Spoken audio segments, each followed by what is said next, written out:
Good afternoon. My name is Bharat Gopalaswamy, and I direct the South Asia Center here. It's a special privilege for me to welcome my former boss, Shuja Nawaz, and the founding director of our center to launch a special report that he wrote for the U.S. Institute of Peace. I'm also delighted to welcome other colleagues, welcome back other colleagues, Moeed Yusuf and Tom Lynch. Moeed is from the USIP and Tom Lynch is from the National Defense University.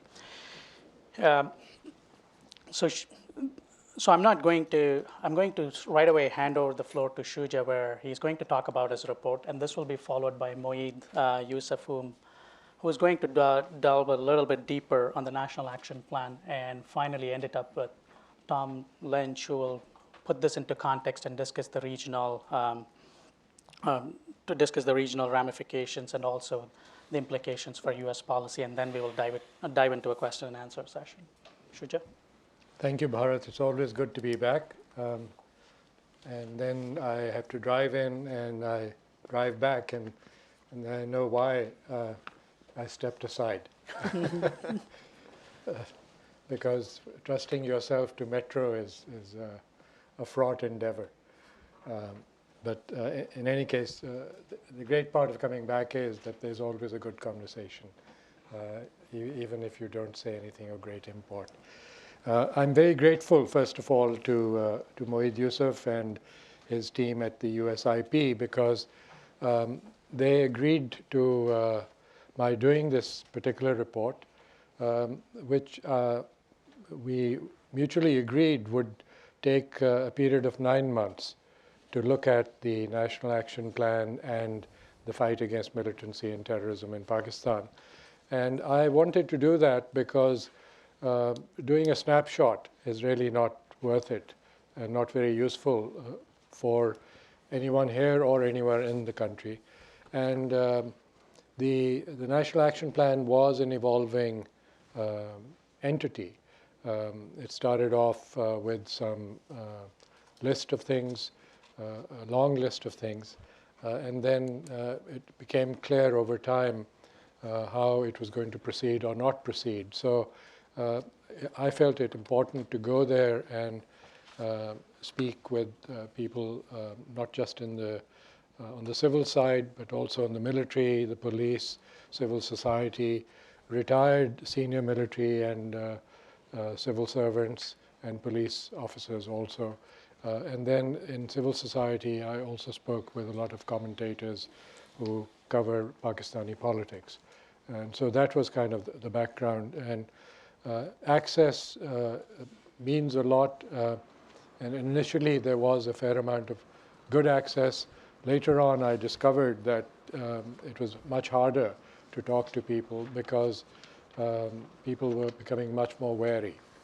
And so many of my conversations took place on a background basis. So I just wanted to mention that. The heightened interest in the National Action Plan was really as a result of the military action that took place under the operation known as Zarb-e-Azb. This was, like most things military in Pakistan, a long-planned and a well-planned effort. In this case, it involved not just the Pakistan Army, but also the Pakistan Air Force. Over the years, they had been preparing for it, updating their information, their target sets, etc. And so it was probably the quickest and most successful of all the elements of the National Action Plan, in the sense that it managed to clear much of FATA, almost all of it, except for a very small pocket that was cleared more recently, of the disruptive elements, the militants, the anti-state elements, the foreign fighters. But there was an issue as to whether this was going to be the end of terrorism in the country. And that became evident fairly quickly, because with FATA cleared, a lot of the people did manage to escape across the border into Afghanistan. And so Pakistan was now then facing a fairly heightened risk of reverse sanctuary of the members of the Tehreek-e-Taliban Pakistan using Afghanistan's territory in order to continue trying to infiltrate the country and to do damage. There were much fewer incidents of that sort after Zarb-e-Azb was launched. The question then was what to do next. And so the civil and military authorities set up something called the Apex Committees. This was something that had been tried in the period of President Musharraf. It was tried in Khyber Pakhtunkhwa, or at that time it was still the Northwest Frontier Province, where the corps commander and the governor and other senior civil officials would meet regularly under the Apex Committee and then decide jointly on what to do regarding the security situation in the province. So that model was presented as a fresh idea and replicated in each of the provincial capitals. In order to give it greater weightage, in the opening meetings, the Army Chief, the Director General, Inter-Services Intelligence, and the local Corps Commander, or in the case of Punjab, Corps Commanders, participated. The preparation for this varied considerably. And Moeed is going to talk a little more about the National Action Plan and how far it's succeeded. But let me just give you what I could discern over this 9-month period. It was what I would best describe using a very English term, a British term, as a higgledy-piggledy approach. Each province basically wanted to avoid certain issues and concentrate on others, because each province had a separate political leadership. The only constant in all of this was that the military had the same team. I mean, they were on the same page internally. But when I would speak to people in the military, they would, out of sheer politeness, and I could see this, often refer to the fact that they were on the same page as the civilians. When I spoke to the politicians, out of politeness or fear or concern of annoying the military, they would say, we're on the same page as the military. And after 9 months, I came to the conclusion that if they are on the same page, it is in different books, because quite clearly the focus was quite different, and the alignment was off as a result. And the reason why the National Action Plan is still sputtering rather than picking up steam is largely because the civilian side was generally unprepared in almost all the provincial capitals. The biggest single opportunity for something really decisive lay in the Punjab. But in the Punjab, they focused more on a small bandit group and even botched that up till the military got involved and managed to clear out this bandit group. But none of the well-known militant groups, none of the major groups that in the past have been associated with state sponsorship were targeted and still have not been targeted.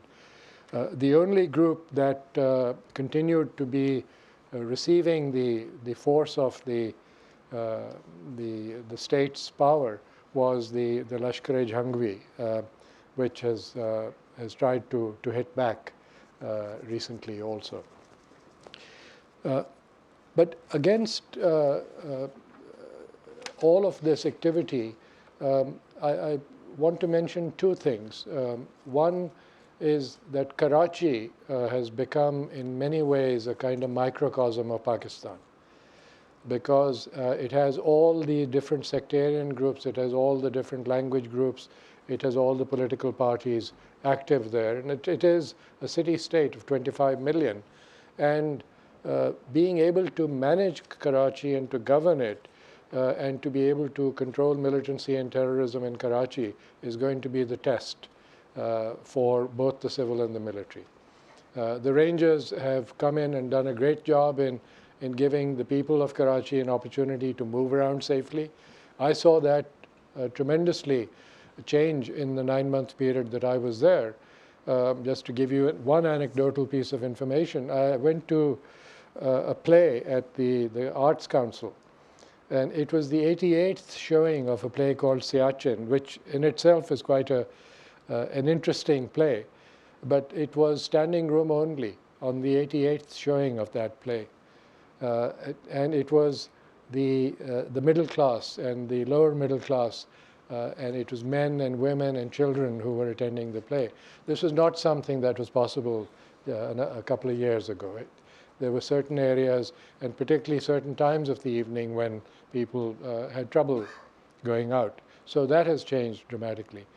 What also struck me was that there's a growing recognition, particularly among the rangers, that in order for this to succeed and be sustained over the long run, there needs to be a much stronger focus on building up the policing capacity of the civil, which means more training, more equipment, and better emoluments and remuneration for the police. From the police side, I heard that they're the good police and the bad police. First of all, there's not enough. So in Karachi, there roughly, I would say, 20% of the police force is spending time on VIP duties. The remainder, half of them, were termed as unreliable. And this is from a very senior police officer. So the remaining half are used for operations. And even those are not told the objectives when they move out. They're not told what the objective is till they actually hit the road. Because they're worried that they might leak out the information and destroy the objective, the purpose of the objective. So there are a lot of these internal systemic issues that people are aware of, and for me, that's a good sign, because once they're aware of them, perhaps they will be able to do something about them over time. It's not going to be a short-term battle. It'll be a long-term battle, and it will require a much greater ability to organize the political forces. It will require a much greater commitment for them to work closely with the military and vice versa, so that when the military plans its operations, it brings the civilians on board in the planning stage, rather than at the end of the operation, when they tell the civilians, you can take over now, and the civilians are unprepared. So there needs to be much more melding of ideas at the early stage of operations. The overall impression that I got from looking at the National Action Plan and the work of the Apex committees was that there is not a clear vision and a uniform vision across the provinces, and there is no clear system of review. Now, more recently, there has been a kind of stutter step and getting in line between the civil and the military, asking the National Security Advisor to take the lead on a review of the National Action Plan is a good idea, but I wonder if he has the resources. And on that score, the civilian side has its own National Counterterrorism Authority, which has been treated like a stepchild by the previous government and even by this government. I mean, they made promises of giving it resources, and then the resources were not provided. So they're operating, but they're operating on a shoestring. The good news is that they are now working with the National Security Advisor.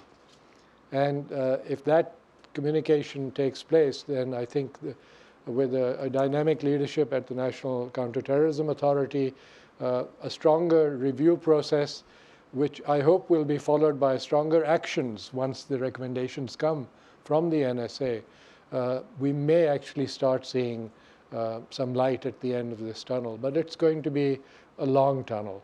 And so I would end by simply saying that I'm cautiously optimistic about this venture.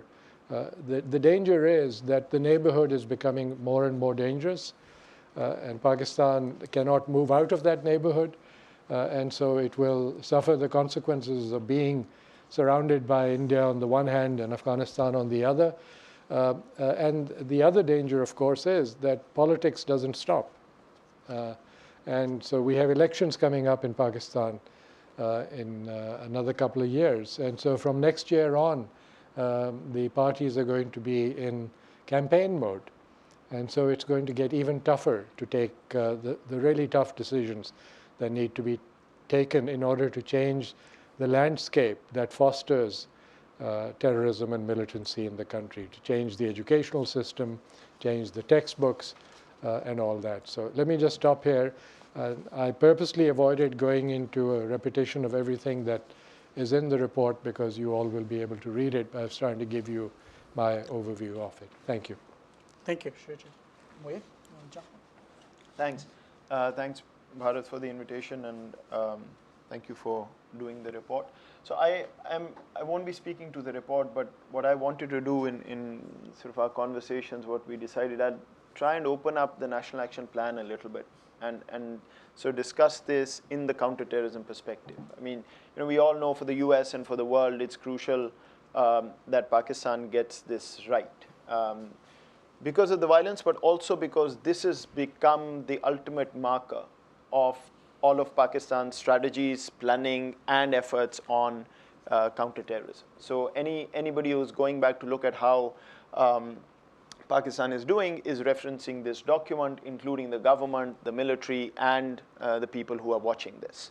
And so I think it's important just to take a step back and analyze the plan for what it is, and then determine what of this is realistic versus not, and where that leaves Pakistan and the region and US interests. So the first thing I'll say is what NAP has achieved is that it has created this marker. Anybody you talk to in Pakistan, or here quite frankly, is looking at the NAP and the 20 points to see whether this is comprehensive, whether this comes together, whether this is delivering, can it deliver? So in a way, that in itself is a big positive, because prior to this, there were multiple documents, ideas, views, but nobody really knew where to go to see whether Pakistan is ever going to have a strategy or not. So that is one positive. The second point, though, that I would make is that the problem with NAP is that it's called the National Action Plan, but it is actually not a plan. It's a compilation of 20 bullet points. That's what it was. It was the circumstances that drove it. It was, time was short. They wanted to come out with something. So here is a list of 20 things to do. But if you sort of put your management hat on, what you find is that a management executive would sort of open this up and tell you that the plan, the 20 points, comprise of what I would call vision and mission statements, what I would call goals, what I would call objectives and activities, and what I would call work plans in some cases. But it's not clear how all of them come together. So the first concern I have is that NAP has created a conversation which is good, but expectations which have set it up to fail. And I'll give you some examples of certain things that actually cannot be done, but are still very much part of NAP. And the problem then is that every time a major terrorist attack happens, everybody looks at this document and says, NAP is failing, thus the government is not doing what they need to do. It weakens the civilian space further. And the argument is, well, Pakistan is not doing counterterrorism. Internally, I'm saying, in terms of the civil society and the media and everything else. And I think that's a problem, because quite frankly, if we are looking at terrorism attack by terrorism attack to judge NAP, the state is in trouble, because they won't be able to ever meet those expectations. So let me sort of open this up for you and look at the 20 points very quickly and say where they fall. So some statements that are really vision statements or mission statements, if you will. Militant outfits and armed gangs will not be allowed to operate in the country. Great, that's a vision statement. What do you do with it in terms of measuring whether this is delivering or not? That's a long-term, ultimate goal, if you will. Revamping and reforming the criminal justice system. The best of countries would take decades to get there. So clearly, there is not a timeline that matches with Pakistan getting rid of active violence over the next 5-7 years when it comes to that. Dealing firmly with sectarian terrorists. Okay, dealing firmly, but then what below it? Then there are points in these 20 that I would say are actual goals, which are not as pie in the sky, but are goals that need to be opened up and work plans attached to them. Choking financing for terrorists and terrorist organizations. Sure, you can do that if you have a work plan below that. Taking effective steps against religious persecution. Sure, everybody would agree to that, but then again, how do you open that up? Zero tolerance for militancy in the Punjab, etc., etc. So there are that's the second layer where there are things that make sense, but you need activity, work plans, strategies attached to them to know whether the state is actually moving ahead in the way that it should and people expect. Then there are certain very immediate things, very clear activity, setting up of military courts, which was done immediately and have been functioning. Implementation of the death sentences, removal of the moratorium on death penalty. That has happened. It was quick. Establishing a counterterrorism force. So at least you know that there is a force that needs to be created, and they're sort of working on that supposedly. Then there are parts of NAP which have nothing to do with the National Action Plan and shouldn't be here. For instance, giving space to the Balochistan government for political reform. Sure, I mean, the state of Pakistan needs to do that. That has nothing to do with this particular plan as far as I'm concerned, in the way that it was set up. Administrative development reforms for FATA. Again, it's a governance priority, but I don't think it fits in the 20 here. Afghan refugees. It's an issue Pakistani state is free to deal with, but again, saying that that is part of the counterterrorism strategy, quite frankly, doesn't make sense to me. And then finally, there are parts which are missing.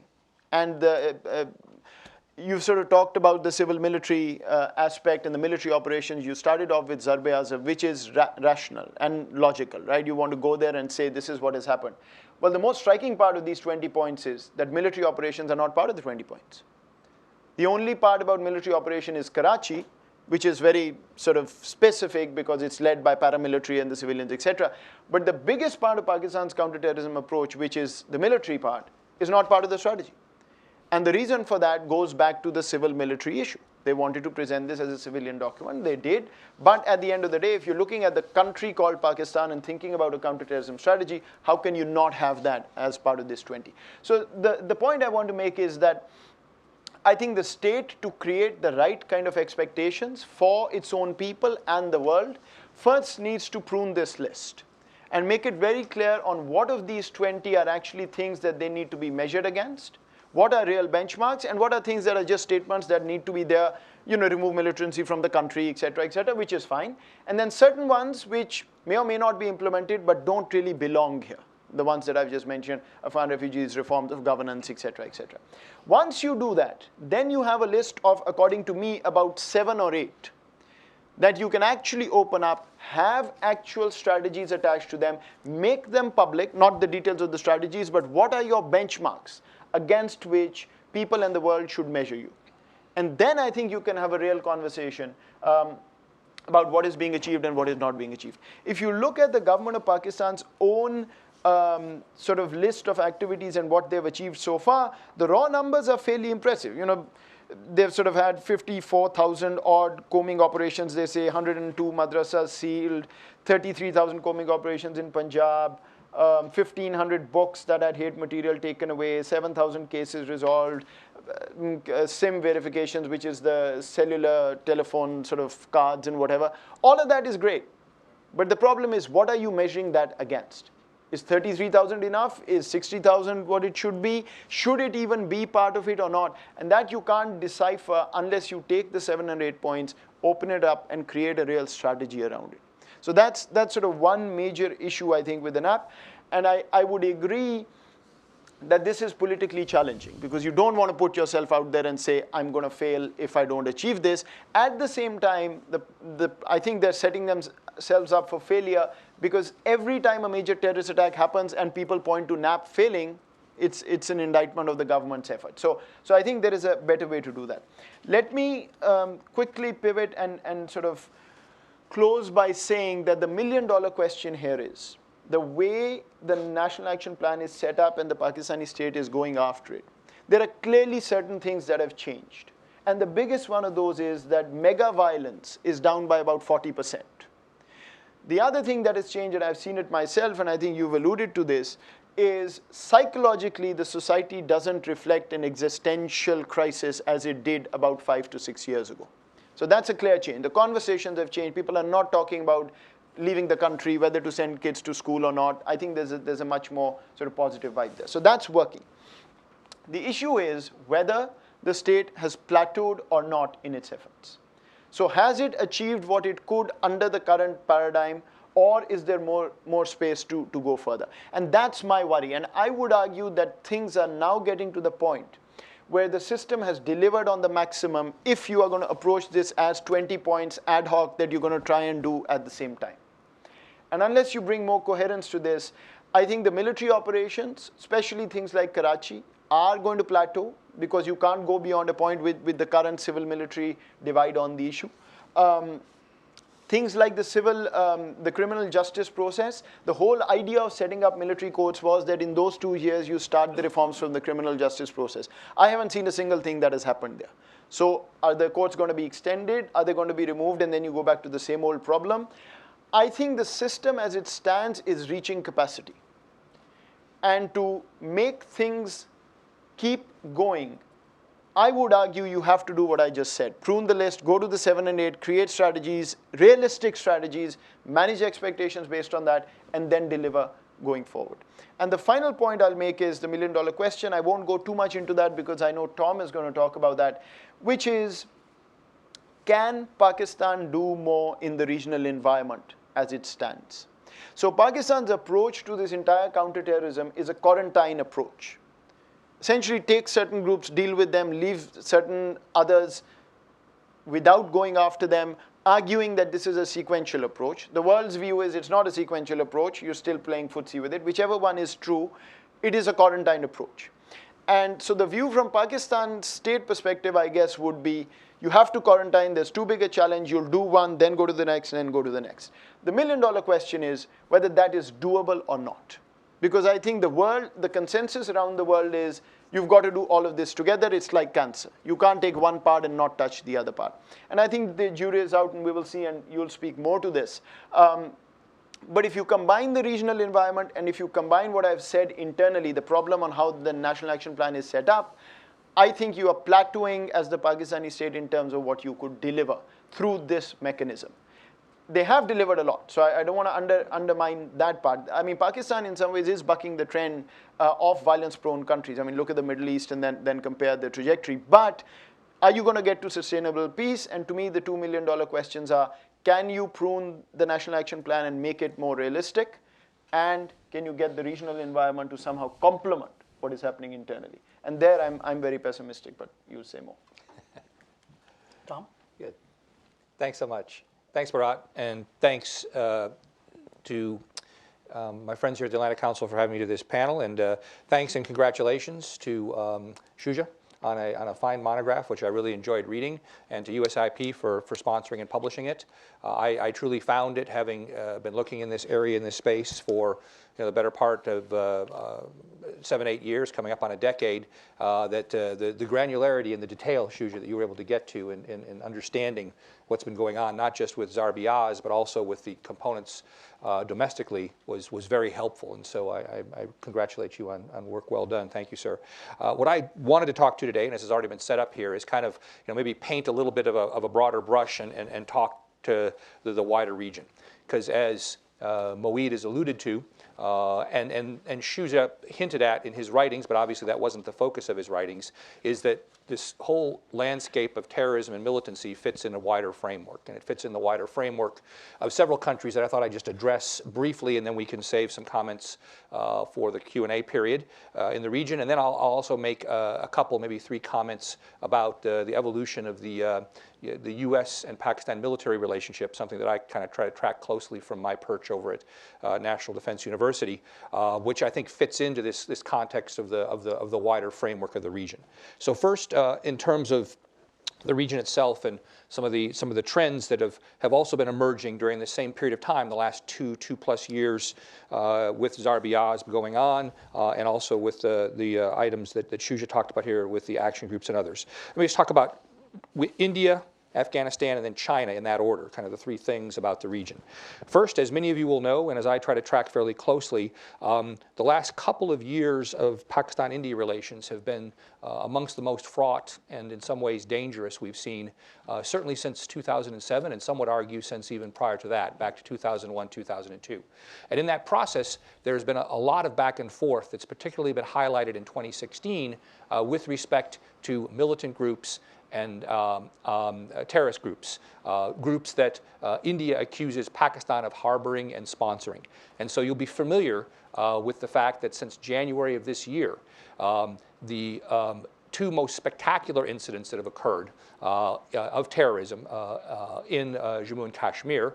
The first one in Pathankot in January, which was an assault against an Air Force base, and then the most recent one here in Giri in September against an army base, included attacks by what the Indians have accused as being Jaish-e-Mohammed or Jaish-e-Mohammed affiliates, which they blame as being infiltrated from Pakistan to conduct the attacks. Now, of course, Pakistan has denied this and asked for the proof, and it's fully fair and important to ask and say that that is still a judgment on the Indian side that's not validated on the Pakistani side, but this sets the environment and sets the context. If one tracks what the reporting is, and I try to do so within the region about major terrorist attacks in Jammu and Kashmir particularly, the reports from the Indian side, and I report the Indian side here because there's not a lot of overt data or analysis that I can get from the Pakistani side. The Indian side is reporting, as of the end of October, 30 major terrorist strikes within the Jammu and Kashmir region, and somewhere in the range of 300 plus.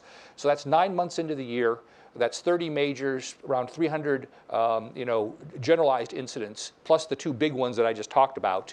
And on a scale, if you look at the reports from the same organizations in the past, you don't see that kind of a spike since 2007, since before the Mumbai attack. So there's something going on here. Also, the Indians are reporting in their parliament, the Ministry of Interior, that they are tracking what they call infiltrations in the Jammu and Kashmir area, which is where they actually, maybe doesn't lead to an attack, but it's a presumed or recorded infiltration of militants that Indians argue come from Pakistan. As of the end of September, they were recording and reporting 90 of such infiltrations, which compared to a number of 27 that they were tracking in 2015 and a number of 18 in 2014. So again, something significant in terms of the infiltration as well as terrorist strike threat profile in Jammu and Kashmir. And whether that be true or not, and again, I emphasize that the Pakistani side disputes this vehemently and asks for more evidence, there's something going on here that is galvanizing the security relationship between the two countries. And it's happening in parallel with Pakistan's efforts in Zarb-e-Azb and then in the different areas that Shuja has highlighted here. So, I mean, some have speculated that perhaps this is kind of like the air in a balloon, right? That if you have groups that are mixing and intermixing in Pakistan that are militant and terrorist groups, and maybe they're not quite as active or they're under pressure or duress throughout Pakistan, that maybe they're either venting themselves or being encouraged to vent in activities in the Jammu and Kashmir area. So in the wider context, the argument that one sees in the popular press in the region, and especially India press, is, hey, it may be all well and good that Pakistan is taking steps internally, but it's not helping our problem with them at all. That we have a problem that's great and growing, and there needs to be more attention both from Pakistan to this area and from the wider world in branding these things as critical terrorist issues and strikes. Second, Afghanistan. The statistics in Afghanistan I won't recite in detail. We can save to the question and answer. And again, the statistics there are disputed on both sides. All I can say is that the U.S.-led coalition in Afghanistan, now known as Operation Resolute Support, has been reporting since 2014 a steady increase in militant and militant-related activities, principally targeting Afghan governance, Afghan police and security structures, mostly but not exclusively by the Afghan Taliban and the Haqqani group. Some of it by the group calling itself ISI, or the Islamic State of Iraq in Afghanistan, or sometimes referred to as ISI Khorasan. We can talk about that in Q&A. I would instead prefer and refer to them as Tehrik-e-Taliban Pakistan splinters, because my research indicates that's a little bit more of who they are as opposed to ISI. But nonetheless, those strikes occurring, and the reported civilian casualties and government casualties in 2014 were the greatest since 2001 in these kinds of incidents. 2015 eclipsed that. And as of the data sets for the end of October, we are on track to see the casualty rates in Afghanistan for both government security officials, government employees, and others be yet again greater than 2014 and 2015. So the trajectory there is also negative, and the trajectory relates to, and the reports coming from the coalition-led forces as well as from the Afghan government indicate most, if not all, of these groups that are striking and attacking are based from or finding support and security in cross-border areas in Pakistan, either Baluchistan or the frontier areas. And this despite some very strong coordination that's been going on between the commanders of Operation Resolute Support and the commanders and the chief staff of the Pakistan military. Indeed, there has been coordinated support in Zarbi-Az with the cross-border locations, but the tensions still remain high in terms of who's tracking who's getting targeted, and whether or not that militant threat is really being taken care of on both sides of the border. So another dimension of the region, whereas one might have to contrast the successes within Pakistan with Zarbi-Az and the other areas that Shuja's reported on, and then just the general feel or the context of what's happening, again, in the Western side or in the Afghanistan side. Finally, though, let's talk about China, because I think China is an important factor here in the way things have evolved the last couple of years. I think China and Pakistan have established a strong and encouraging relationship in terms of thinking about counter-terrorist activities. There have been many reports of not only close collaboration and discussions about how to protect the influx of Chinese managers who are involved in the process of building this Chinese-Pakistan economic corridor, but I think also in terms of how to improve security countrywide in order to facilitate this growing economic activity set. So I think there's a positive dimension there, and I see that as a dimension that other countries are encouraging, to include the United States, as something that can help and assist. And I note just this last week, Pakistani press reports indicated that China and Pakistan are looking at establishing a joint counterterrorism type of framework. It's not clear what that will be, but a joint counterterrorism framework, and they had some exercises in the north of the country just in the last week or so to try to work through those types of things. I think those are positive dimensions and can add to the possibilities that Shuja mentions in his report and that Moeed mentions in terms of how to revise the National Action Plan. So I think that's a regional framework that we should look at and think about in terms of the possibilities and the positives that are there, in addition to some of the unfortunate data and the contextual characteristics I talked about with respect to India and Afghanistan. What about U.S. and Pakistan relations?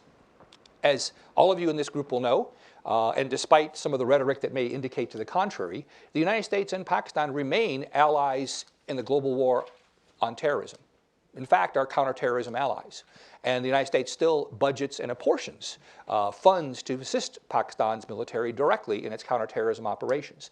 Now, where is this pathway of engagement gone over the last several years?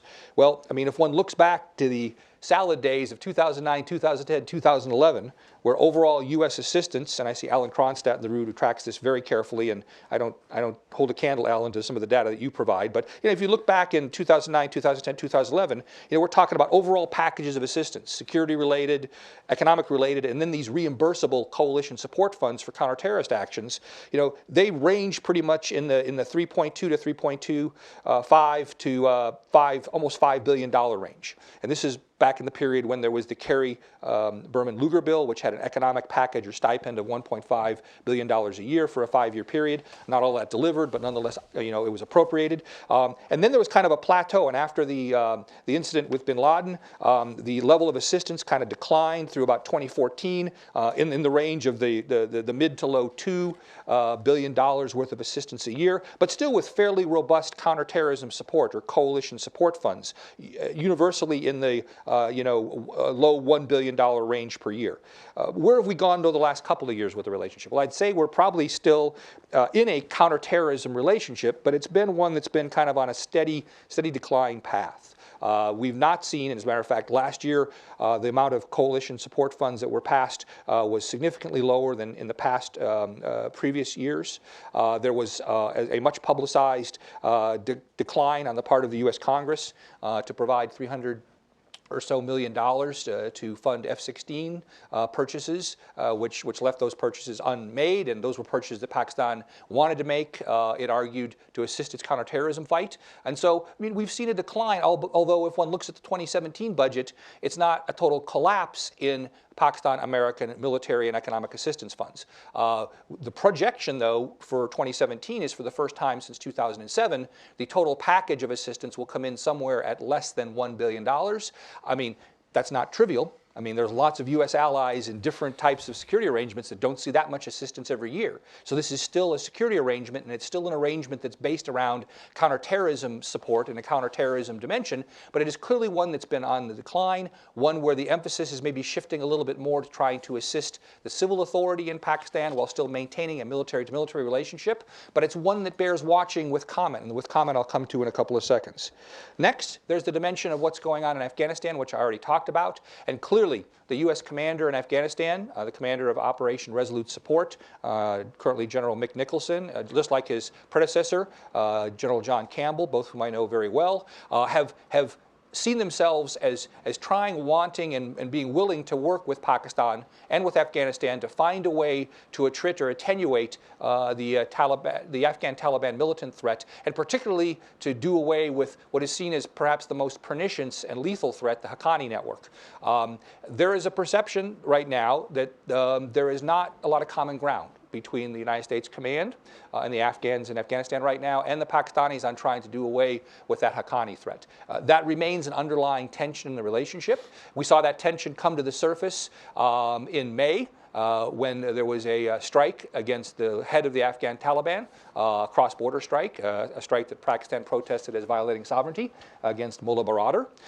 And we know that the signals from the U.S. command in Afghanistan has been that if and potentially when posed with similar information about a leader of the Afghan Taliban or a significant leader of the Haqqani network, that the U.S. reserves the right to take such action again, right? So that's not an interaction that's one that would normally find in close allies in a fight like a counterterrorism fight, but it nonetheless is what is extant right now as the concerns over the Haqqani network and the concerns over the leadership of the Afghan Taliban and their ability to transit to and from Pakistan remain extant within Afghanistan. And I think that just contributes to the decline, the ramp of decline of the relationship between the two countries. Finally, then, what about the new administration?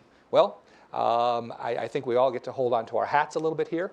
I think when one looks at some of the people that Mr. Trump has had in his advisory group here during the campaign with military and intelligence backgrounds, you see a bit of a mixed bag. You see individuals from the intelligence side like Ron Burgess, who worked for years with Pakistani ISI in the counterterrorism arena. And you also see General Mike Flynn, retired as well, who worked with Pakistanis in that fashion. Whereas Burgess is not quite as much on the record as how he sees the relationship going forward, I think General Flynn, in his book, co-written by Michael Ledeen, has been a little more assertive in indicating that one should demand more from the Pakistanis in terms of action against the Haqqani group and in terms of this more universal move against terrorist groups that Moeed talked about that was there. But we still don't know where these persona will fit into a new administration. And I do think that there will clearly be a negotiation period as they settle into position, whatever those positions might be in the national security process, and that we should expect perhaps that whereas the current trajectory has been one that's been kind of a gradual but mutually engaged decline, that we should look for and hope that the signals will be that kind of a decline either remains on the ramp that it's on right now, which is kind of a slow decline, more transactional in the relationship, continuing with socioeconomic assistance, continuing with military assistance conditioned on certain activities in the counterterrorism arena, and one should cross our fingers and hope that the initial engagements do not go badly and do not signal a move in a more precipitous direction towards a more rapid withdrawal of U.S. military or economic support. I, for one, would hope that we would not move in that direction, for I think the counterterrorism alliance is of value, and I think the way forward for a more positive set of engagements to improve the overall regional climate, which I described right now as being ever more dangerous, would be in the interest of all parties here: the U.S., Pakistan, China, and India.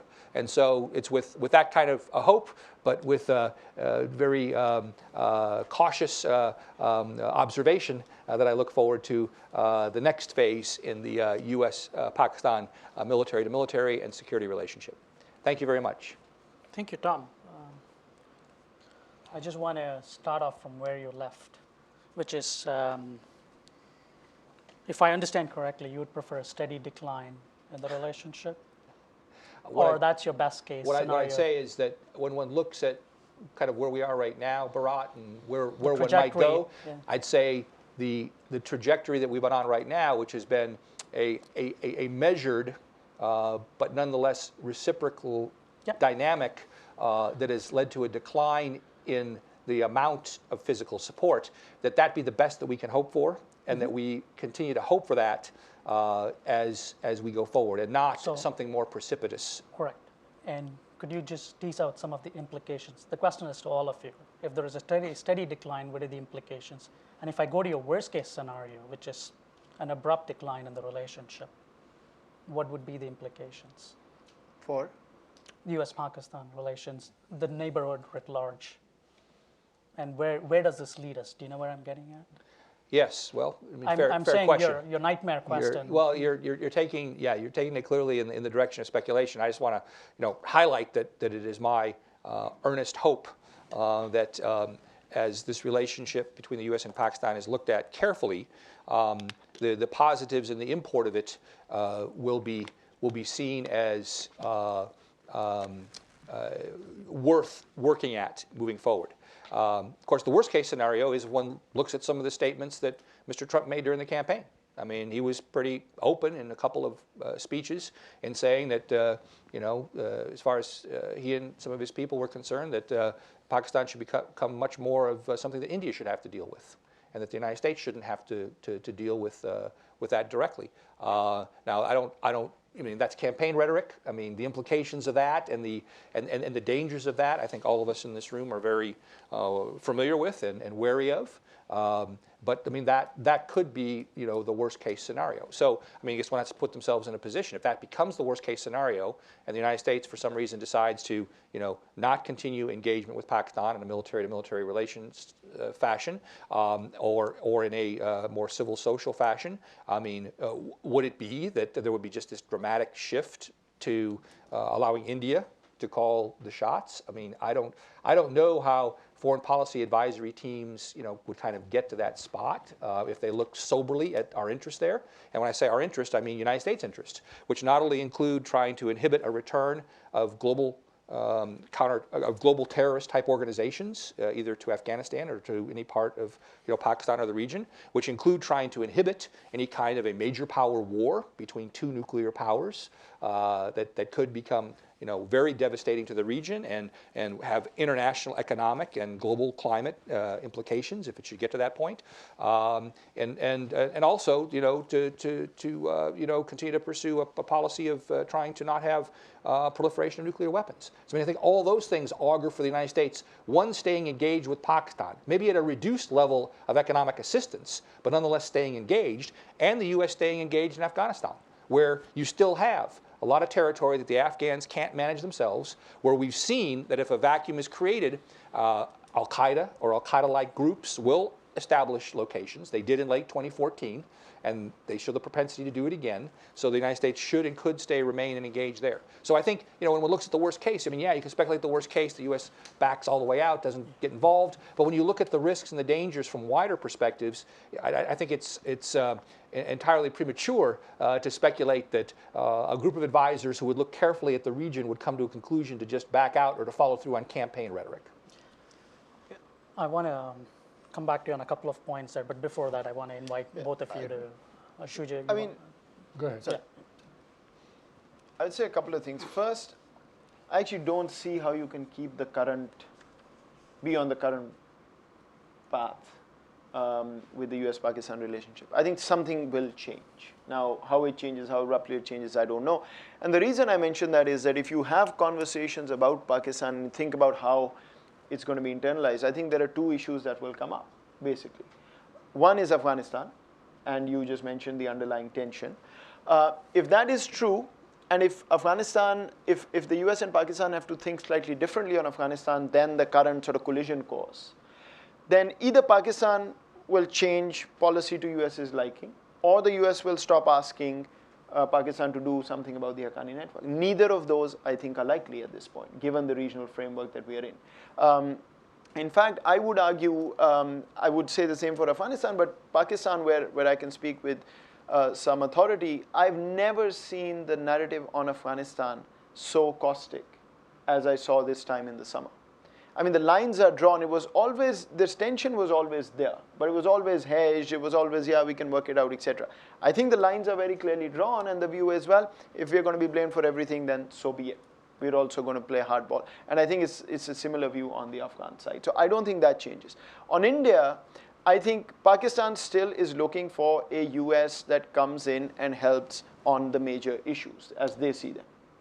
If that's true, either the US will go and do that, which I see no possibility of, at least appetite in Washington, or Pakistan will feel that the US is leaning towards India and is left out and is not neutral anymore, etc. So I actually don't see how on either one of these, US and Pakistan can have a real conversation without getting to a worse point than there is. The only other thing I'll say is there's one difference between now and the 90s when the split happened in the past, which is that I find a sort of conversation about China in Pakistan that hasn't existed before, which is seen rightly or wrongly, but I think, you know, fairly unfortunately, as a ready alternative rather than a complement to the US relationship. And so I think it only makes it more likely that the conversation would go in a way where Pakistan and the US will keep doing things which will push them apart, even if they don't want to go apart. I completely agree with you that I think it shouldn't go that way. It's going to be a lose-lose situation for both sides. And the only thing I keep reminding people is that it's all well to say, you know, why should this relationship continue on both sides? I hear this on both sides now. The only thing I remind is go back to the 90s and see the implications of that cutoff for both sides. And it wasn't happy. And where we ended up is not where we want to go again. And the region is as troubled as it was at that time. So rationally speaking, I completely agree with you. I just find that the specific conversations on Afghanistan and India, which are going to be the 1 and 2 priorities, I just don't see how they can come together given the prevailing sentiment right now. Sure. I think we probably will need, and you may want to think about this, Bharat, a separate session on the US and South Asia in light of the election results. I think that is warranted because we need to unpack a lot of this. So I'll just say a few quick things, and then hopefully we can get back to the internal situation in Pakistan. The US does not read history very well. And so it is quite possible that the new administration will forget what happened in the 1990s and will take some precipitate action. There will be the possibility of branding Pakistan as a terrorist sponsoring state, or isolating Pakistan, or as Tom was saying, building up the idea that we make Pakistan the responsibility of a regional hegemon like India. If that happens, you're really playing to the worst fears of Pakistanis. And you're going to push Pakistan in a direction which is not going to be one which will help create a stable region, because the pressures will be on Pakistan from outside and will strengthen those fears and the paranoia that there is some conspiracy behind all these moves. So I think that's something to be aware of. The other thing is, if I was advising Pakistan, my advice would be very simple. It is in Pakistan's own interest to act against the landscape which has fostered and developed militancy and terrorism within the country. How that affects its relationships with neighbors then becomes a secondary fallout. And if it resolves that landscape, and that is with every passing year becoming a much more difficult endeavor, because the number of people that are under arms in Pakistani society now is increasing every year. And not just regular arms, heavy arms. It's going to be a major challenge for the security authorities, whether it's the civil or the military, to tackle. But how do you change that landscape? And I think that is really where the educational system needs to be changed. The political relationships, the alliances that have been made by the political parties in their own regions, the sectarian violence. If Pakistan addresses that, I think it'll be in a much stronger position to tackle the regional issues as well as the global pressures, because that is in Pakistan's own interest. So that would be my advice. Now, in terms of the United States, my advice would be, don't try the isolation approach, and for God's sake, don't pack up and fold your tent in the middle of the night and leave again, which you did before. Because there are any number of voices here which see that as the easy option. You know, we'll just leave and things will be okay. And they'll leave Afghanistan the same way that they left Pakistan. And then we know what happened in Afghanistan. So, you know, it may be premature. We don't know what the Trump administration will produce by way of leadership and ideas for the region. But my advice to the Trump administration would be to remain engaged and to actually now do something that President Obama failed to do, which was to have a regional policy for South Asia. And for God's sake, let's bury the AFPAC moniker and the whole panoply of actions that accompany the sparing of relationships, and take a regional approach, and let the regional approach include not just India, Pakistan, Afghanistan, but also Iran, which is increasingly a player in this region, and look at the economic relationships which would benefit the region and also the United States and China and others if you could foster the development of those relationships. This is taking a more positive view of what's possible, but you know, that's unfortunately the way I am. I look at the glass as half full, and I see an opportunity among all the challenges that the new Trump administration will face. I see an opportunity for them to do good in a part of the world which has about 1.7 billion people, and a potential market, not just for the countries in the region, but for the United States also. So rather than divide them. Shuja, I want to add to your optimism, and I want to go back to Tom's point. You know, you talked about the nuclear tensions between two countries and said this could precipitate into a war, but I would try to take the more optimistic case. These are relatively new nuclear weapon spars, and despite the worst case assumptions by many of us in the Beltway out here, the South Asians have proved a little more responsible and restrained themselves in engaging in a full-scale conflict. You've done a lot of work on it. And I'd also point out to this an agreement that's in the Hague Code of Conduct where each party notifies the other in 72 hours in advance of a ballistic missile test. The United States and Russia do not do it, but India and Pakistan do it. That agreement, despite all tensions, has successfully worked between these two nuclear weapon spars. So in that sense, there is a case of optimism out here. And the third point is also China. I think when I look at the rest of Asia Pacific, you know, most of the countries around there are economically today aligned with China, and security, in terms of security alignment, they have hedged their bets on the United States. I don't know how that's going to change with the new administration, but leading until January 20th, 2017. But I think an oversimplification in Pakistan's case today, I think in economic and security terms, they're hedging their bets towards China. Yeah. Correct? And Absolutely. I think, you know, and why not? If China can play that role in stabilizing that part of Pakistan, why not? We should welcome that opportunity. We should welcome that. We should welcome that. But in other case, I just wanted to go back to the National Action Plan, which both of you referred. And what I discern out there is it lacks clarity, and that's to a large extent a lack of capacity amongst the officials who are drafting that plan. Correct? I think it was just the circumstances and the timeline to come up with something. Yeah, correct. Yeah. But then, you know, what are your alternatives? How would you, if you were in that position, tasked with doing something to respond to a situation like that? What would you do? In short, how would you manage the expectations? Yeah, you cannot win, but how do you? And I'll ask, and I'll also leave you with one question, which is, in your report, you write, the biggest challenge facing the country other than terrorism is the sluggish economy. And I think one of the issues that you were very passionate about when you were at the council, coupled to this, the drop in oil prices in Saudi Arabia and the return of migrant workers. You know which issue I'm getting to.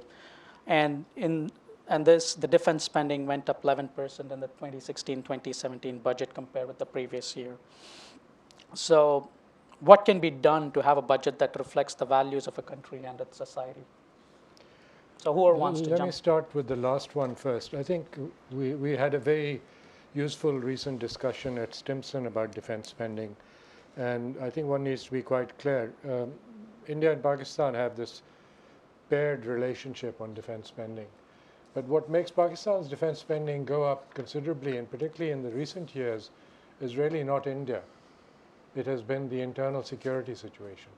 Pakistan's military expenditures have risen tremendously because you're maintaining dual establishments for the formations that have been moved from the Indian border to the west of the country. There are roughly about 200,000 soldiers there now. And when you do that, it really pushes up your costs. The other thing which affects both India and Pakistan, and they mirror each other's increase, and India can obviously afford it much more than Pakistan, but the increases have been because of personnel costs and pensions. These are going to continue to increase because people are living longer. So I think that part one can easily deal with. But to go back to your basic question, which I think both Mohit and I, you posed to both of us, there is a question of civilian capacity. And that is one which doesn't affect just this part of governance. It is overall governance, which is that institution building has not been something that civilian governments have concentrated on. And so they went into the NAP as a follow-up to what was the National Internal Security Policy. Something that was started and then kind of let adrift and then taken ownership by the Interior Minister, but nobody else signed on to it. No resources were allocated. There was no coordination with the provinces where the real action will take place. And since the provinces were ruled by other parties, that coordination was very difficult. There was no coordination with the military either, because the military was much better organized. And they produced a paper for the national security policy, but that paper was never featured in the final results that emerged on the NISP. So there's this lack of coordination. And I make another point in my study, which is that Parliament needs to be much more involved, because through Parliament, the people of Pakistan get involved. Parliament should be the eyes and ears of the people of Pakistan. If they're going to earn their keep, instead of asking for additional parliamentary lodges and blue passports so they can travel without visas to all over the world with them and their families, they should be concentrating on solving these kinds of problems, addressing the issues and seeing how they can be a force multiplier for the military and for the civilians that are fighting militancy and terrorism. I get passionate about it, but because they've been doing the opposite. They've been looking the other way, while all kinds of things have been done which have hurt the effort. For instance, acquisition of technology which doesn't work in both India and Pakistan. The bogus antenna wands that are supposed to detect explosives, they don't work. They had never worked. They didn't work in Iraq. Both India and Pakistan imported those, and they're still using them. Nobody in Parliament is exercising, they talk about their supremacy and they talk about their responsibilities, but they don't exercise them. So I hold them responsible too. I have a slightly different take, and I'll say two things and be blunt. Candor is a weakness. But one is, I think it's less to do with bringing the military in or the civilians in. I think the disconnect is deeper. And it goes much beyond just the security sector. And that keeps pulling people in responsible positions back when it comes to taking obvious decisions. For instance, for 3.5 years now, everybody in Pakistan, at least everybody I sort of talk to, has been asking why Pakistan doesn't have a foreign minister. And why does it have a part-time defense minister? when there are everybody, every Tom, Dick, and Harry looking for a job. And the reason is there is a fundamental disconnect. There is a worry about certain things in certain minds which doesn't allow it to go there. And that spills over into the security space as well. And unless the civil and military can come on the same page on this issue, you'll always have suboptimal results. In terms of what to do, when I spoke, I gave you a very clear sense of there are 7 or 8 out of the 20 which are actually National Action Plan elements. Those need to be concentrated on. You need to have clear strategies attached to them. You need to know how the provinces and the center will come together. And the rest of the 12, quite frankly, you just need to manage expectations. Some of them are never going to happen for another 3 decades. Some of them don't make sense to be in the plan. So reform of FATA or reform of governance in Balochistan has to happen, but that's got nothing to do with this. Afghan refugees, to me, is a separate issue, linked but separate. So I think you need to very clearly say, here are the 7 things we want to work on, here is how we're going to work on them, and you can measure and judge us based on this. And of course, the military operations writ large need to be brought into the National Action Plan. I mean, I don't understand how you can leave out the most important part of it. If I may say one more word, the National Action Plan's success and Pakistan's stability, none of us should pretend, and that's why I think you set up the panel rightly, that it can come about without looking at the regional environment. It plays directly into what happens in Pakistan and what Pakistan does outward. And there, just to make a point on the US, I know my colleagues are much more experienced and optimistic, but I'm not. And so let me just say very bluntly, why not? On Afghanistan, the US issue is priority to resolve Afghanistan. And the Haqqani network is what the US thinks has to be resolved, has to be dealt with to make that happen. Right or wrong, I'm not talking about. If that's true, Pakistan is either going to do something about it or not going to do something about it. And that's a clash. I don't see Pakistan doing what the US is asking. The Pakistanis feel that's going to be a net negative for them.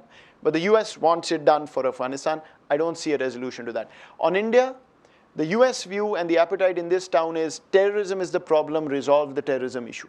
In Pakistan, the view is terrorism is a function of unresolved disputes like Kashmir.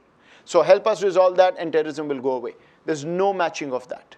And if that's true, this is a collision course. And they can soften the blow, they can have soft landings or whatever. But these are diametrically opposed positions because both sides are seeing their interests rationally, both are acting in their own interest, and it doesn't come together. Simple as that. So I think we need to be very blunt about this fact. Go ahead. Thank you so much. You want the mic? Thanks. I'm Akbar Khwaja. First, a note of thanks to the panel for a great discussion.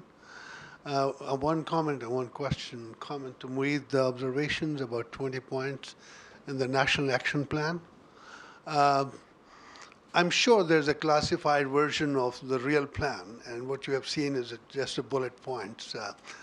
And the timeline giving to the terrorists may be not a good idea. As Mr. Trump during the campaign said, going to Mosul with a timeline, announcing 2 weeks in advance was not a good idea.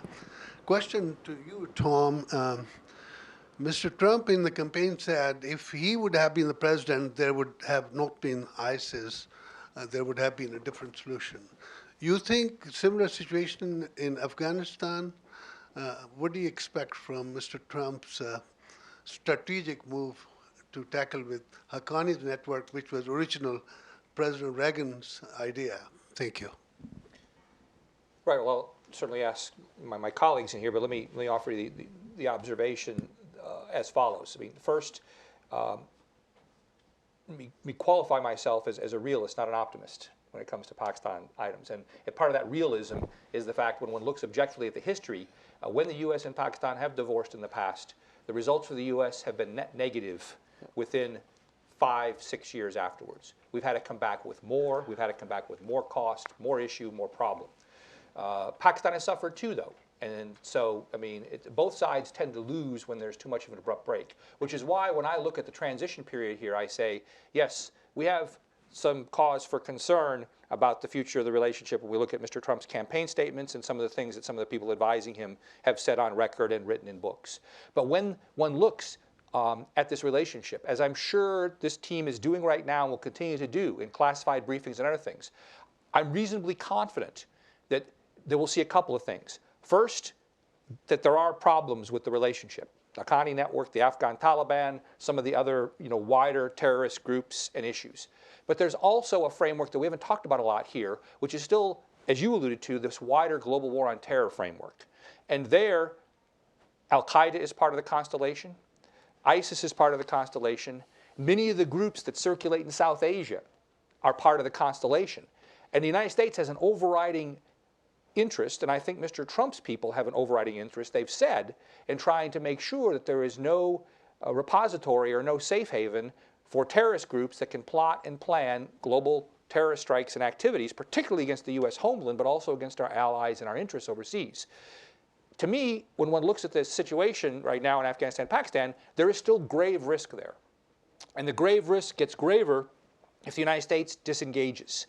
If anything, I just say editorially that ISI Khorasan probably gave President Ghani and the United States the necessary excuse to stay on when this country was kind of on the way to zero in Afghanistan. No, not absolute zero, but on the way down to a normal relationship, because we were concerned about precisely that, not knowing how far ISI's reach would go, not knowing whether or not they could get established in Afghanistan. I mean, in many ways, this is why in 15 and then in 16, President Obama took a series of 3 announcements to slow down and then arrest the drawdown of U.S. forces in Afghanistan, right? I mean, this was the president and Congress being interested in making sure ISI did not get established, and then after some incidents in the fall of 2014 and making sure that Al-Qaeda did not resurrect safe haven in the southern part of Afghanistan. So I think there is still a common interest there.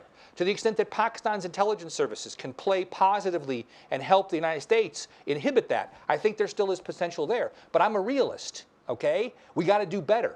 There got to be discussions about the Haqqani network, because while Mr. Trump may offer people 6 to 8 months to figure out how to do better, I think after that 6 to 8 months we could see another rapid decline if there's not something better with respect to the Haqqanis, because the Haqqanis have been accused of being involved in some pretty hideous attacks against not only Indian interests in Afghanistan, but also Afghanistan security forces that the United States is paying a lot of money and a lot of its own personal net worth in trying to invest in and grow out. So I think I see that there's a realistic path. This whole issue about the wider South Asia interest and the United States interest in global counterterrorism not reestablishing a base there, I think that's still a framework for positive interaction. And I feel that once the people around Mr. Trump get the full briefings in this area, in this accord, there will still be that potential commonality for discussion. And therein the Chinese can play, and therein maybe even the Russians can play if Mr. Trump wants to play with the Russians some more.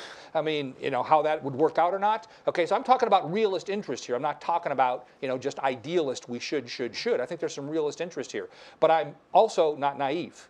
This is not going to be easy these next several months. This is going to be hard, because a lot of hard things are going to get called on the table and a lot of questions are going to be asked. But again, I go back to the point. If one reads history and understands it correctly, the only worse thing than being engaged with Pakistan in a global war against terrorism would be U.S. not engaged with Pakistan in a global war on terrorism. I think that is a truism that will still come through right now. So it's far too early for a formal divorce.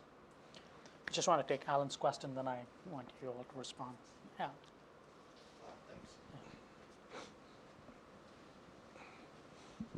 Hi, thank you. Alan Cronstadt, Congressional Research Service. Thank you all for this event. Something occurred to me, something you said, Moeed, about the National Action Plan brought to mind some possibly institutional or structural issues in Pakistan. And that was when you said that, the need to reduce religious persecution or end religious persecution, something everyone can agree on. I actually don't think that's the case in Pakistan. I mean, I think that's arguably not the case. And I think when you have laws such as the so-called anti-Ahmadi laws or the blasphemy laws, I mean, I think you have legal institutional setting in Pakistan that, by the accounts of human rights activists, are state-sanctioned intolerance. So for the panel, for you, Moeed, and anyone in the panel, to what extent is the kind of legal institutional setting in Pakistan a variable in efforts to undertake this plan? Thank you. I think that's a fair question. Let me just come to that, just one comment on your point. So I've heard this a lot actually in Pakistan. Everybody says, but there is something else. If there is something else, it's not good. Let's just put it that way, because what we are seeing right now is incoherence.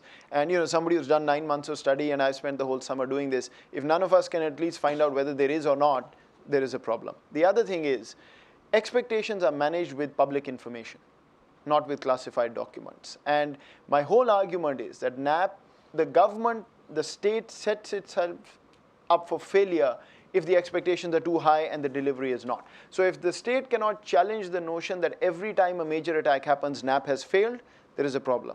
And to do that, you have to have information out in terms of what are the benchmarks against which you want to be measured yourself. So my argument is that it's in the state's interest to actually create those strategies. Don't give details of strategies, of course, but say, here are certain things you will see over the next year or 2 years. That's, I think, the important part beyond just the taglines. And let me also say with fair amount of confidence that there are plans that go under these points. And I'm glad that they've not been shared. Because if they were, I would be more critical. So I think we need real plans, and there are new committees now that are there. So I think the government recognizes this. People are working on this. It's not easy, right? When you put out a point that says resolve or reform the criminal justice system, what does that mean? I mean, countries would take hundreds of years to do that, right? So that's why it has to be specific and expectations have to be managed. Alan, to your point, I think you're absolutely right. I think the institutional legal environment in some cases is diametrically opposed to what is trying to be achieved in the National Action Plan. I don't see much possibility of that framework being replaced because it's politically charged. There are all sorts of sensitivities around that. So the question, how do you work around that, right? So what the state has to do is tell us or tell people, despite this framework, here is how we are going to take care of the religious persecution issue. And if they reach a point where it's a dead end because of those, then there's a stronger case to make that you've got to replace them, change them, or do whatever. But I think if you look at their achievements as they put it, they say, well, we've taken away 1,500 books, which is great. I mean, I think those numbers are quite good. But how does that add up? We just don't know, because all we are going by is one line. So I think my push is really that the government is setting itself up for a big problem by not clarifying what these 20 points mean. Right. So I have 3 questions, and why don't you go first? I have a comment and a question. Shuja, I think you have said that education expenditure was 74 billion to 82, and health from 11 billion to 21. You have just taken the federal budget. The education budget for whole Pakistan is 810 billion, and 2.7% of GDP is on education and 2.9% on defense. And if you combine education and health, it's 3.7% of GDP as far as social sector is concerned. So I just wanted you to take that into account. Moeed, I think you are right that there is a capacity constraint. But at the same time, you're arguing that in a constrained atmosphere, you must have multiple fronts opened up and have simultaneous actions taken against several militant groups. 4 years ago, people were saying, oh, Swat is just 60 miles away from Islamabad, and Islamabad is under danger. Then people said, all the people who are Chechens or Arabs, they're all doing free work in constructing their infrastructure, safe haven in North Waziristan. That's out. Then we came to Karachi and said that Karachi is the second Taliban home. That has been cleaned up. Then people were saying all the sectarian riots are taking place because of Lashkar-e-Jhangvi, and you saw the leadership of Lashkar-e-Jhangvi being. Now, the least damage to Pakistan's internal security is being done by the groups which are being demanded by our neighbors. And I say they should be. But when you have a capacity constraint, wouldn't you go into a more orderly and sequential manner rather than you do not extend yourself too far, and that is a trap for failure? I'll just take 2 more questions. Good afternoon, Rachel Karaoke from USAID. You've mentioned the military, you've mentioned the civilian government. I'm curious if you could describe the role of civil society in the implementation of the National Action Plan, and if you think that role should adjust, and if so, how? And Yes, I am Akram, an art fellow here in Atlascore. My question to Mr. Tom. You shared about two attacks in India and Pakistan involvements in India. Like, so what are your views about which Pakistan used to say that India used to attack different groups and Raw is involved in Pakistan, like two major attacks in this month in Balochistan area, more than 100 lives. So what are your comments for that? I'll say 2 or 3 things. First of all, I don't think I said Pakistan should or should not. What I pointed to is that there is a clear divergence of view between the Pakistani view on this and the world's view. Which is right, the jury is out. Pakistan's view is the quarantine approach, as you've just pointed out. The world's view is no, it won't work, you have to go after all of them. Which one is right? We'll wait and see. But I was pointing to the disconnect rather than saying which one works, because I think nobody can factually say it's a counterfactual in some ways. The point here, though, is that yes, a lot of improvement has taken place. But I'll go back to my blunt comment before. That improvement is not the world's #1 priority. Should it be, should it not be, is a separate debate. I'm not getting into that. And Pakistan's #1 priority is what Pakistan is doing, as you were explaining. So the groups that are not hurting Pakistan internally are second order. For the world, they happen to be first order, because the perception or the reality or whatever you want to call it is that they're operating elsewhere, which matters to the world. That's why the disconnect. And in a classic realist framework, I think it's very Machiavellian on both sides to argue this, if you were to take facts on face value. I don't think the issue here is which one is right, which one is more moral, which one is more ethical. I think you have to wipe out all terrorism, period. It's going to hurt everybody at the end of the day. But the strategy, my point again and again is, I don't think the US and Pakistan can agree on this anymore, because the positions are hard and the positions are diametrically opposed. I'm not agreeing. I'm talking of the capacity constraint which you pointed out. Correct. Was a major issue. Correct. So if you have a constrained environment, what do you do first and what do you do next? Well, I guess That is the question I'm asking. What you're saying is absolutely right. I have no I think disagreement. what the world is saying is that, the capacity argument aside, I'm just giving you an analogy, this is a cancer that has spread. So you cannot quarantine cancer. And thus, whether you have the capacity or not, your best chance is still to go after the entire problem. And I think the response is no, actually this is very contained cancer. I can quarantine it, I can take it one at a time and I'll succeed. And that debate continues. Ishraz, I'm going to have to look at the sources of your information on the education budget, because report, which is done by Woodrow Wilson Center, yeah, I can give you that. certainly. But the question is the problem solved? The problem is the problem is not solved, because it's the quality of the education sector that needs to be addressed. And in terms of militancy and terrorism particularly, it's the nature of what is being taught in those schools, and particularly at the provincial level, whether they have signed on to what was at one point presented as a new education policy during President Musharraf's period. That never happened either. So I'm sure we'd be happy to look at the numbers and put it in proper perspective.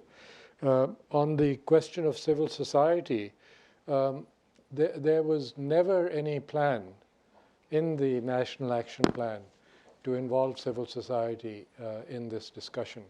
There was never any overt mechanism to bring Parliament into this, to debate it in a manner where you would have the population's views featured in whatever emerged.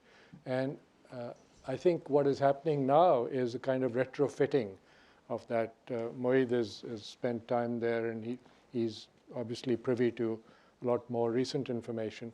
The National Security Advisor has been tasked with reshaping it. But even then, I foresee problems, because the Minister of Interior holds himself responsible for this activity and has always presented it as something that belongs to him. Everybody else disagrees. And so the question is, within the government, there is no single view on it. And I don't know what the National Security Advisor will be able to do, because he won't have the resources. And neither has there been any talk of giving him additional resources or responsibilities in this, in the review and implementation of an improved National Action Plan. So all this is up in the air, and what I mentioned at the end of my opening remarks remains still a worry for me, which is we are going to be in election mode now. And a lot of these tough decisions may be put under the rug, or will be postponed, whereas the bad guys are going to continue to be active, and the region is going to continue to change and evolve, and international dynamics will change and evolve. So I think it's in Pakistan's selfish interest to take a good hard look at it and try and get some traction on this for its own sake, and not worry too much about what the Americans are saying or what the Indians are saying or what President Ghani is saying, because all that will follow from what happens inside Pakistan. They now do have working groups, though, just to, they have working groups set up under some of these points where a lot of the journalists, experts, etc. have been brought in to be part of those working groups and advice. How much of that is actually taken up, and is there a mechanism? We'll see. But that's how I think they are justifying sort of bringing these people in. And also they would tell you that the national internal security policy that predated NAP and then kind of disappeared had a major consultation around the country with various groups. And so I think the argument will be we've taken that on board already, and now these working groups. But again, I think the point is valid, which is... Let me add that the head of NACTA actually had 22 points, which he shared with me, of all the activities involving civil society groups, international experts, everyone, to try and get everyone involved in crafting a better counterterrorism approach. And just was promised the money, it was announced, and then it was not delivered. So he's basically now trying to operate on a shoestring. That's the reality. And Bharat, I know we're at short of time, but sir, to your question, which is a legitimate one, there indeed have been strikes within Pakistan over the last year, to include the couple that you mentioned in Baluchistan against government targets. Now, my read of the information about those, though, has included the following. It has been attacks that have been claimed by ISI Khorasan, or the group I like to refer to as the refugees from Tehrik-i-Taliban Pakistan, who are still sworn against the state of Pakistan and are still launching strikes in that capacity as anti-state or anti-Pakistan state strikes. I mention that because if you look at the track record of the last year and a half of U.S. and Afghanistan forces in Afghanistan, you will see that there have been dozens of major strikes against the leadership of that very same group, ISI Khorasan, or the remnants of Tehrik-i-Taliban Pakistan. And we now have authorities, the U.S. government does, in conjunction with Afghanistan, and I would surmise in collaboration with Pakistani intelligence services to identify and eliminate those individuals formerly known as Tehrik-i-Taliban Pakistan, now perhaps claiming to be Islamic State of Khorasan, because the United States recognizes that this group not only poses a threat to them, but also to the state of Pakistan, given their sworn enmity and animus. Now you raise the issue of India. I mean, clearly, okay, Pakistan has leveled charges and accusations in the last year and has even identified an individual or two that they've identified as Indian intelligence services operating in and around Baluchistan, with the implication that there may be some nefarious activity involved there in trying to stoke unrest. I think in a realist perspective, that I would be surprised if there were not intelligence services from Pakistan operating in India or India operating in Pakistan. I raise the issue, though, of who has claimed responsibility for the two strikes that you mentioned, because of the fact it is these groups that have been identified in Afghanistan and have also been targets of Afghanistan and the United States, working presumably in conjunction with the interests of Pakistan. So this is a regional issue. It's a regional challenge. And one can draw one's own conclusions. I tend to draw the conclusions that the strikes you referred to are probably coming from groups that are very much anti the Islamic State, that are very much anti the Pakistani state and are still able to operate in and around the fuzzy border areas of Afghanistan and Pakistan with the kinds of support that they had as Tehrik-i-Taliban Pakistan, but with the knowledge that Afghanistan and the United States have struck against leaders of these claimed groups in Afghanistan. Thank you. No. Thank you. Thank you. Thank you.